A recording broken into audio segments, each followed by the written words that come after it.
All right, good morning, everyone, and thank you for all being here. This is an update on the COVID-19 endemic management strategy, which I think is a distinction that we want to make. Dr. Chan, thank you for being here, filling in for Dr. McDonald today. It's always great to have Phil with us at the press conferences, but also all the work that you've been doing over the last couple of years and immediately during the time frame that I've been governor. Thank you so much, Doctor, for that. Our Education Commissioner, Fonte Green's here as well. Ana Navaz is also here from the Department of Health and on the transition team, representing the transition team that now is several weeks into that transition. So, Ana, thank you so much for that work. Our main focus today is to provide updates on Rhode Island's strategic efforts to manage COVID-19 effectively as a preventable and treatable disease, shifting from pandemic management to endemic management. This includes highlighting new guidance states recently received from the CDC.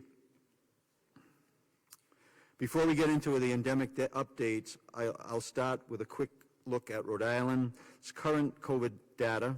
We're continuing to see encouraging trends in our numbers. Lieutenant Governor, come on up. Thank you for being here.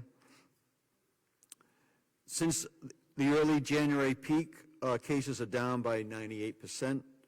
New cases over the past 7 days are declining, down nearly 57% from 2 weeks ago.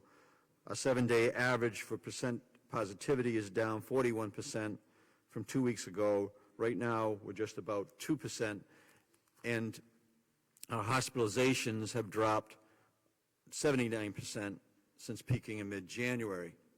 I was with Dr. WJAR last night at the University Club at a child's mental health clinic, in terms of like really talking about what's going on, and Dr. WJAR is very, very pleased and said how well the state's doing, especially on the hospitalizations, and pointed out our vaccination rate.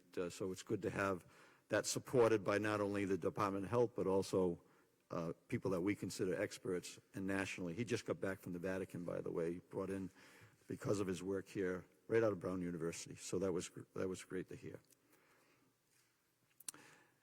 So we've been here every week updating Rhode Islanders on these trends and sharing information, how data guided our decisions and how it will continue to guide our endemic response. And that's what I want to talk about next. Just like Rhode Island, states across the nation and the CDC are moving towards smart, sound strategies to manage COVID as an endemic. I was on a call with the governors a few weeks back, about a week ago, and one of the governors was really recommending that we, instead of just skating where the puck is, let's skate where the puck is going. And I think that they have responded very, very well to that, to give us the guidance that we need to support the moves that we have started to make a few weeks back.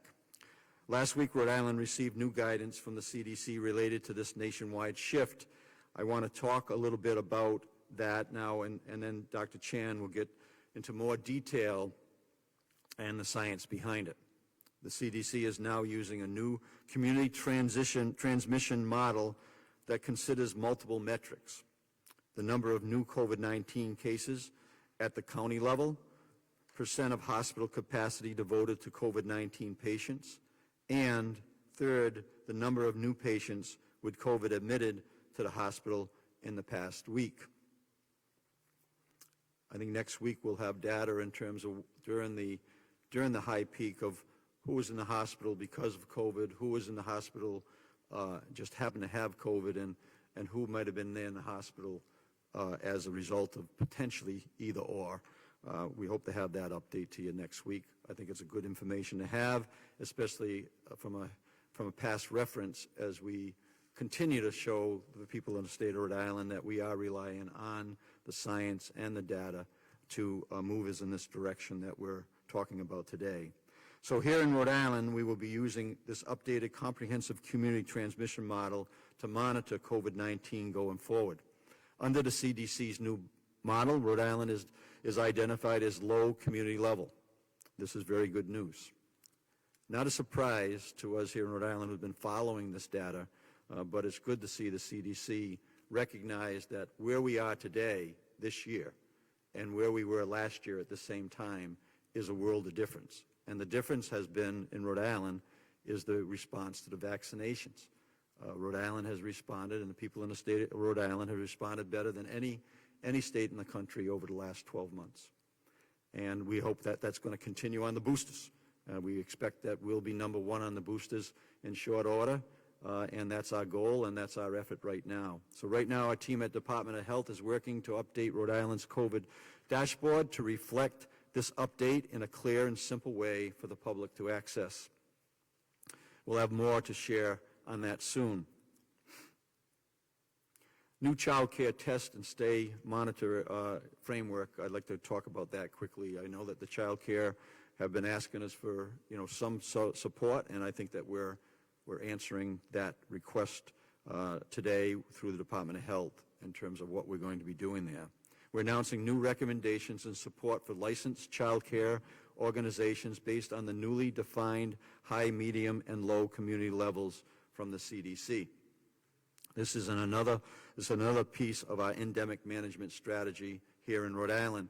We know that we want students in the classroom, right, Commissioner? We want the students in the classroom, and we know that we need to have families be able to have their young children in our daycare centers so that they can go to work and also to manage their families' needs. We know families and young children and child care providers have been struggling, and we want to provide a new approach that will continue to ensure safe access to care while addressing the disruption to families' lives.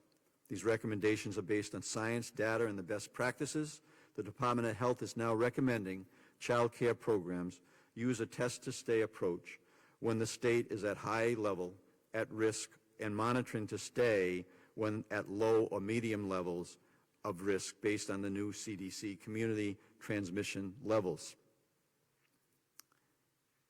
This only applies to asymptomatic staff and age-eligible children. All others will need to quarantine per Rhode Island Department of Health's existing guidance. Given that our young children still do not have access to vaccine, and we want to encourage providers to implement the level of mitigation that is right for their community, the state, and will be offering free tests through June 2022 to licensed child care providers who choose to implement a test-to-stay program. I think that some of you have already heard that the FEMA reimbursements have been now extended from the end of March 31st, to the end of June 30th. And this allows us to continue to provide these services at no cost to the taxpayers in Rhode Island, and also making sure that we can manage the finances in terms of implementing a program like this. Anna will be able to answer questions if you have more details on that child care. Alternative quarantine approaches for child care have proven effective in neighboring states, and we're confident they will be effective in Rhode Island for Rhode Island families as well. Our start date for this updated quarantine guidance will be March 14th. Next week, the Department of Health and the Department of Human Services will be running training for providers, sharing information for providers to send to families providing information on how to request tests. I also want to give a quick reminder to the federal transportation mask requirement for school buses has been lifted, and like masking in schools, it will be a local decision. Before I wrap up, I want to remind Rhode Islanders that a critical part of the endemic preventative strategy will continue to be getting people vaccinated and getting people their booster shots. This is one of our highest priorities right now, is the booster shot program. And you'll see new faces talking about why this is important to do it. We're really going down deep into the communities where community leaders can really deliver this message. And as Dr. WJAR said last night, that we need to continue to be on our toes. We need to continue to be cautious about potential down the line flare-ups of different types of variants. And the best way we can make sure that we work our way through any potential flare-up is by vaccination and boosters. And we're going to have local community leaders explain to everyone in their communities why that is really important. So if anybody would like to be a volunteer to deliver that message, we're starting to develop the messaging to make sure that we penetrate each and every community in the state of Rhode Island with a focus on those communities that have not been vaccinated to the degree that we believe they should be. Right now, the name of the game is staying up to date on your COVID vaccines, just like you would for many other vaccines. Our team is continuing to double down on this effort, and I do appreciate the people in the state of Rhode Island, their response to bring us to a national level in all respects relative to this work. And I think it's very important as we move forward to make sure that our economy responds in a way that it is currently being happening, but it's all about making sure that we're providing the preventative strategies that we need to provide, and then also with Dr. McDonald, Dr. Chan, providing the treatment issues and the up-to-date information on treatment to make sure that the state of Rhode Island is safe and it's healthy and the economies move forward and we keep our students in the classroom, Commissioner, right? So with that, Dr. Chan, please come on up to the podium. Thank you so much for being here and thank you for your leadership. Thank you, Governor. Good morning. It's great to see everyone again. Dr. McDonald could not be here today and asked me to join the Governor, and I'm pleased to be here to talk on behalf of the Rhode Island Department of Health and my colleagues about the shift in our risk assessment framework that the Governor just mentioned. First off, though, I want to say I'm thrilled where we are. The Governor just mentioned case counts are coming down, hospitalizations are coming down. We're in a great place, so much better than we were a month ago, and I'm thrilled about it. It's very timely that we're talking about where to go from here and thinking about the future of addressing COVID here in the state. So as the Governor shared, the CDC announced a new approach last week to help states and communities think about the local risk of COVID-19. This is intended to replace the previous system, which was based only on case counts. The older system, the one that we were using that was widely used across the U.S., other states, other media outlets, was based on the number of cases per 100,000 in the last 7 days, and it was a 4-tiered system. For people that have followed our data hub closely, our website, it's been located in the top left corner of our website. The new tiered system, which the CDC and states across the country are adopting, is action-oriented, it's comprehensive, and it makes a lot of sense. And frankly, it's a lot of what we've been doing anyway and the way that we've been thinking about how to move forward to address the pandemic. This new system looks at risk levels using low, medium, and high tiers, and it tells what steps you need to take in order to keep yourself, your family, and others around you safe and healthy. It's more comprehensive because in addition to the community rates, it includes hospital capacity and hospital admission rates. And as we all know, hospital capacity has been a significant challenge throughout the entire pandemic. This helps us account for situations when we may see a lot of cases, but a relatively lower number of hospitalizations.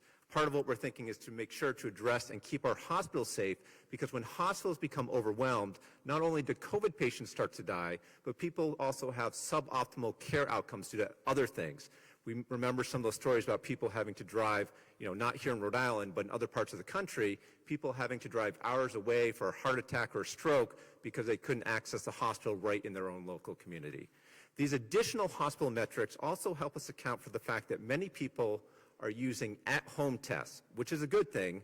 And however, these are not usually reported to us at the state level. It's been difficult to keep track of them.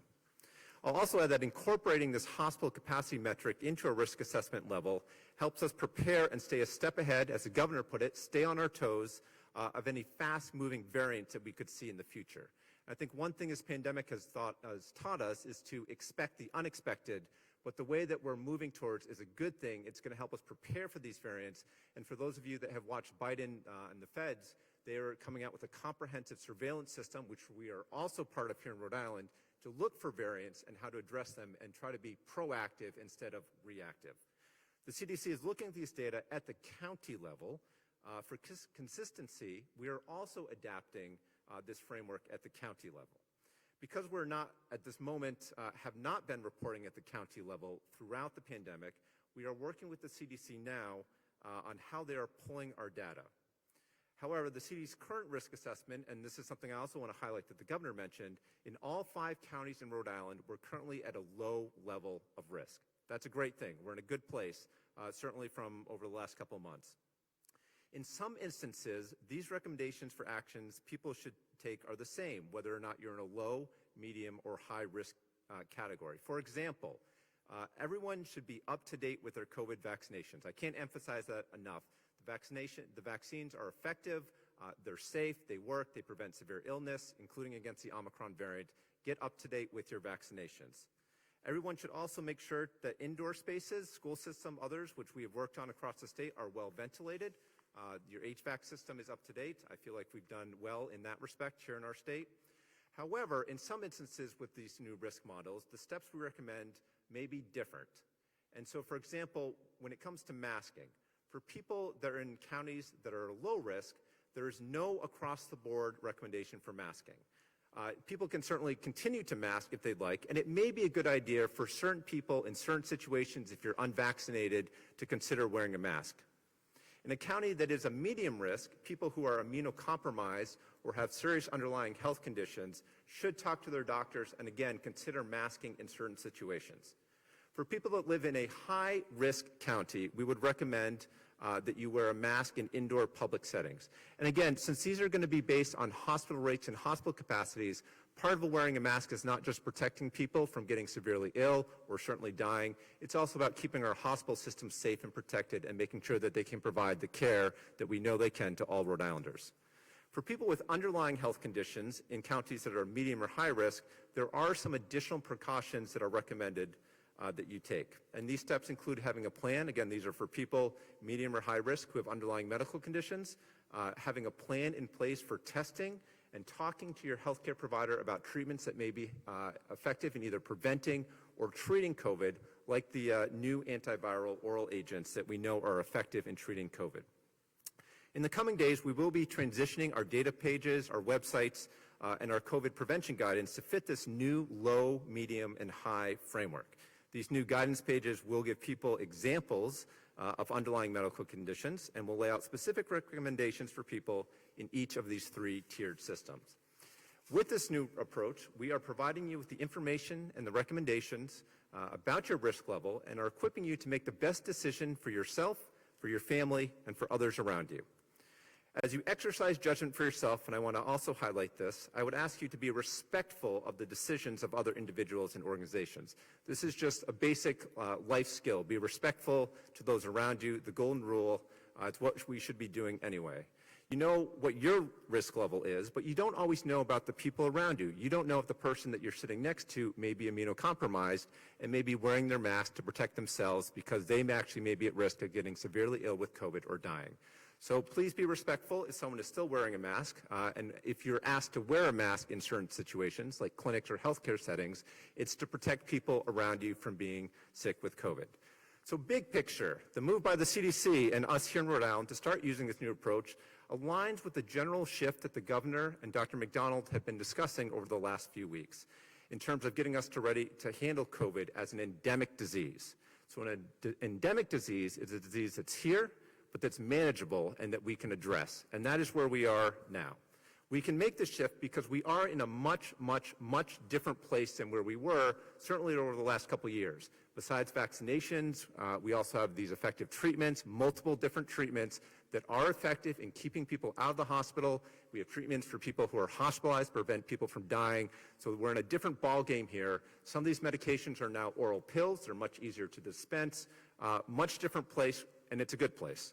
Because we have these tools, in most instances, we can now prevent severe illness from COVID-19, and we can prevent our hospital system from becoming overwhelmed by COVID. And these 2 goals have always been 2 of the cornerstones of addressing the pandemic, both in public health and us at the state level. With this being our new context, we are going to be able to provide you with the data and recommendations tailored to your individual risk level and at the county level.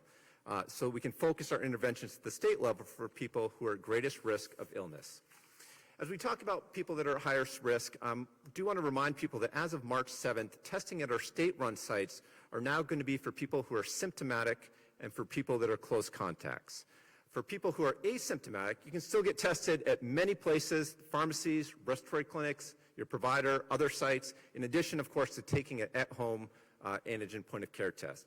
We do want to start to reserve our state resources, our state testing sites, for people who are at really the highest risk of getting sick, of developing severe illness, so we can get them on treatment and prevent them from getting even more sick.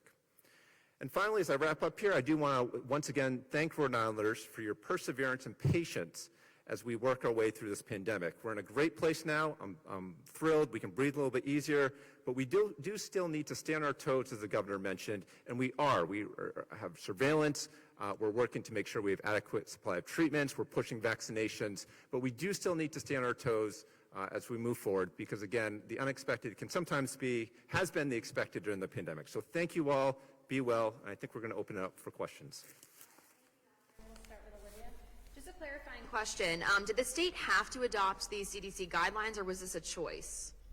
This was a choice with the governor, Department of Health, Department of Education. It was definitely a choice that we all sat around and discussed. Okay, and then when were these guidelines that we're shifting from first implemented? How long have we been using those previous guidelines for? Do you know that? So these current guidelines were just released last week. Prior to that, it's been over a year and a half, and that's why they were updated, because the current case-only based tier system was just outdated and didn't make sense anymore. Thank you. In this endemic strategy, and maybe this is for the governor, do you foresee yourself or the state ever going backwards to requiring masks or imposing other restrictions, or is that for sure the thing of the past, even if there is another variant surge? So it's going to depend on the circumstances, Brian. So we'll follow the science, we'll follow the guidance as we have been, and we'll continue to do that. Today, we feel as though that the measures that we have taken over the last couple weeks have been justified, and now they're being recommended by the CDC. So, of course, if we need to go back to an area where we got to keep people healthy, we will. But at the same point in time, we don't want to be doing things restrictive-wise that we don't necessarily have to do. So we'll take it based on the circumstances that we're currently dealing with on a daily basis. The health department, I think, is considering new regulations for healthcare workers to drop the vaccination mandate in certain situations, from what I understand. Can you explain this strategy and what you say to the healthcare workers who lost their jobs over the mandate? Well, first I would say that, as Dr. Chan said, where we were last year and where we are this year is two different worlds. Where we were in September of 2021 is different than we are right now. So the measures that we're putting in at any given moment in time are based on the facts, they're based on the data, they're done in a way to keep people safe, and we'll respond going forward on that. There is a review of regulation right now talking about really developing the idea that boosters are important, but there is a recommendation by Dr. McDonald right now, because of where we are, that masking also could be an option. That's open for discussion right now. That is not a regulation that's in place. You're going through your regulatory process of review, which public comment is going to be welcomed. Steve? Commissioner Novese, if you would, can you expand on the child care guidelines that are being introduced here?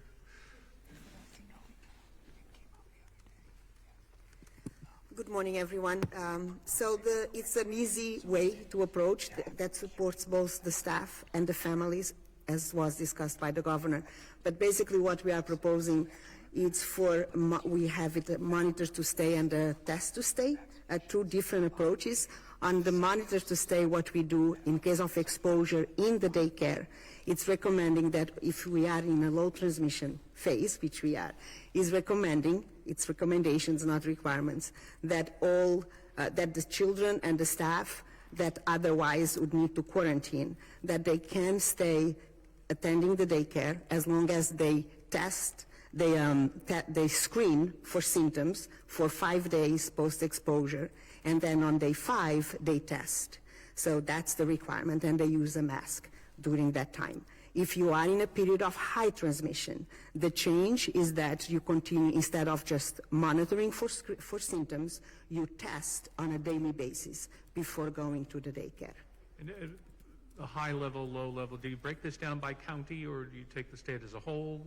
We have it both right now. Rhode Island is at state, and all counties are at the low community level. And these are recommendations that we are putting forward and not requirements. It's a way of supporting families and daycares and staff to stay engaged, families to stay engaged, kids to stay attending in the phase that we are right now.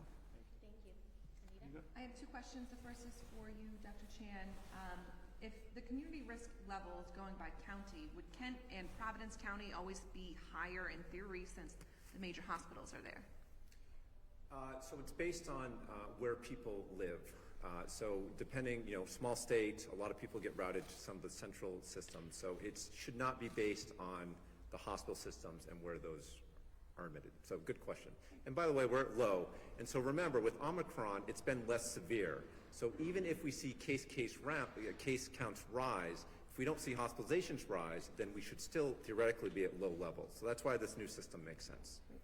And Governor McKee, I want to talk about the military medical team. They're leaving this weekend. Can you talk about the impact that they had on the hospitals and the National Guard help? The FEMA? Correct. Yeah.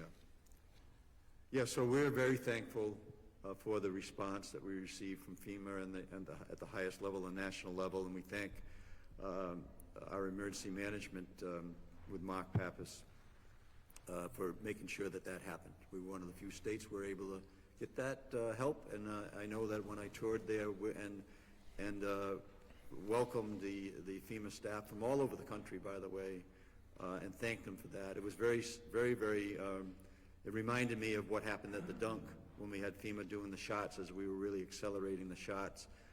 So yes, very, very important. As far as the National Guard goes, I don't think you have to, I don't think you have to say it over and over again, but I think you do have to continue to thank the National Guard for their response with the General Callahan and that entire management team. They stand ready, continually stand ready, and we're very fortunate to have, which is one of the best, if not the best, National Guards in the country, and their response has been, beyond explanation, to tell you the truth, in terms of that response. So yes, so both the National Guard and FEMA have been extremely helpful. And as I said in my comments, I know we're happy the fact that we've extended, as we did. Remember, when we were coming up in the fall, the date of FEMA's reimbursement was going to end on the 31st. So we were certainly, making arrangements for that to happen. When it got extended to March 31st, we responded to that as well. We're doing the same thing right now, having it extended to the end of June. That gives us a great more flexibility, and we're going to take advantage of it. Thanks. Governor, since you took office a year ago, we've had COVID briefings pretty much weekly, sometimes more frequently, sometimes a little less frequently. You give me any thought to the schedule going forward as we enter this endemic stage? How many briefings will there be per what period of time? Yeah, so I think that right now we're planning on staying weekly as long as we have work to do, and we do have work to do on the boosters. We want to use this forum. I thank you for being here over this period of time to communicate with the people in the state of Rhode Island what our task at hand is in that current moment. So we're going to continue to do that. The Lieutenant Governor and I will be getting back to our weekly, a bi-weekly event now that we're moving into this stage. We've been focusing obviously on the COVID and the Omicron, but now we'll make the adjustments. But I think it's important for us to continue to communicate with the people of the state of Rhode Island. So we're going to try to continue that, and hopefully you keep on showing up to let people know what is happening on the ground. And the work is not done, but we are very fortunate, as Dr. Chan said, to be in the spot that we're in right now. And Commissioner Infante Green, if I could have a moment of your time. With COVID mitigation, if you will, writ large, being largely accorded to the individual school districts now, there's obviously number of different approaches being taken. Predominantly in the urban core, they're still requiring masks. As you get into the suburbs, most of them are leaving it optional. And then, of course, there's Barrington, which is in the process of constructing its own CDC at this point. Should the decision be subjected, if you will, from a legal basis or even a moral basis, to the school board and required to be a vote, or in your interpretation of Rhode Island law, are they able to just hand down these edicts without any sort of vote or any sort of input from citizens? Well, the districts make those decisions locally in conjunction with their school boards and the superintendents. That's how they're doing it, and most of the districts are making it optional. So that's a decision that they make at the local level. Governor, who's going to be in charge of getting the community members? Going to be a phone number, or it's going to be a diversity? Because you leave it to the advertising agency, they choose whatever they want, and we want a lot of community members to do the message. Yeah, that's why I was asking anyone that had some interest, that felt as though that they knew somebody that could be a great spokesperson to get this, to make sure the boosters are out there. I think that the Providence schools have done a fantastic job. Well over 300 students got vaccinated last week alone, which is a good number, as we keep on moving forward. So we just invite people. I tell you, I was at the, talked to a couple of people when we opened up in Oneyville, right, the health clinic the other day, and there was some people that spoke at that microphone that haven't had the voice on this issue that we're contacting now to have this voice. Very important question. Thank you for asking that, because we need community, new faces to deliver messages. The general public, has confidence in individuals that live right in their communities. This is a still important message about the booster shots. This is part of the prevention we talk. Preventable, Dr. McDonald, Dr. Chan, preventable and treatable. And we want to make sure that we take advantage of the progress that is made. The only way we're going to do that is really penetrate into all the communities in the state, and in particular, as I said, the communities that have been lagging on the vaccination and on the boosters. There's no reason to do, we need to make sure we deliver the message in the language that they understand, that they have comprehension in a way that gives them the confidence that we all know, and you're hearing from Dr. Chan, Dr. McDonald, Dr. Alexander Scott prior to that, about the fact that these are safe measures, preventable measures. That's the message that we need to continue to deliver. And we're open to anybody that's out there that would make some suggestions on who that might be in that particular community. So I don't have a telephone number here, but we'll post a telephone number that they can call. They certainly can call our constituent service office, all right, and let it be known that they feel as though this is a way to really, and I'm talking about 50 people, 100 people, 1,000 people. There's no small group that's not important right now, and if we can figure out a way to communicate in there, we do have the resources to communicate, and we are starting to work with local media outlets as well as larger media outlets to make sure that this message gets out.